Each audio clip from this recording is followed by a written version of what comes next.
রাজশাহীতে যুবলীগের এক নেতাকে গ্রেফতার করানোর জেরে বিএনপির দুই গ্রুপের মধ্যে সংঘর্ষ শুরু হয়। শুক্রবার সন্ধ্যার পর থেকে সংঘর্ষ চলে রাত 11টা পর্যন্ত। সংঘর্ষ চলাকালে দেশীয় অস্ত্র নিয়ে ধাওয়া পাল্টা ধাওয়া, গুলি ছোড়া সহ ককটেল বিস্ফোরণের ঘটনা ঘটে।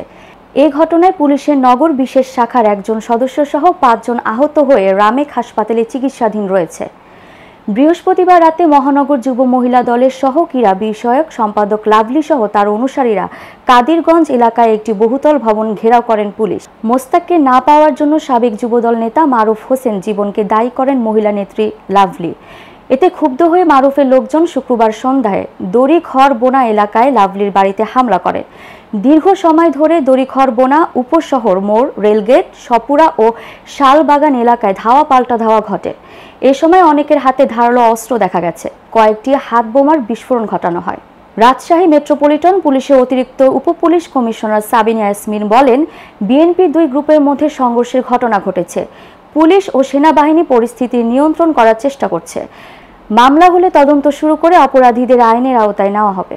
5 আগস্ট ছাত্র হত্যা মামলার আসামি এবং যুবলীগের ক্যাডার সাব্বির কাদিরগঞ্জের স্বপ্নচূড়া বিল্ডিংয়ে, এবং কালকে আপনারা সাংবাদিক ভাইরা জানেন যে কালকে যুবলীগের, আমার কাছে অনেক ছবি আছে, ছবিগুলো আপনাদেরকে দিব, সেই যুবলীগের ক্যাডারকে ধরতে যায় এবং তার ভাইও আসামি, মামলার আসামি, তাকে অ্যারেস্ট করে নিয়ে আসার পরে আমাদেরকে 5 লাখ টাকা অফার করে, যে 5 লাখ টাকা জীবন বলে যে হলো 5 লাখ টাকা লাও, নেওয়ার পরে এদের আর কোনো কিছু করা যাবে না, তোমরা সবাই হটে যাও এখান থেকে।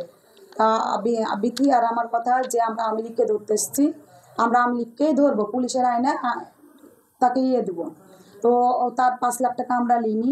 আজকে সন্ধ্যের সময় ইফতারির টাইমে আমার বাসায় একজন ইফতারি দিতে আসে, মিলুর নির্দেশে, মিলু কালাম এদের নির্দেশে একজন ইফতারি দিতে আসে, এসে বলে যে আপা ইফতারিটা লাও। তো বললাম কেন ইফতারি? তো বলে এটা ইফতারি। তো তুমি 5 লাখ টাকা কালকে নিলা না, তো আজকে তুমি 5 লাখ টাকা লাও আর বিথি আপাকে বলো যে মামলাটা তুলে ফেলতে।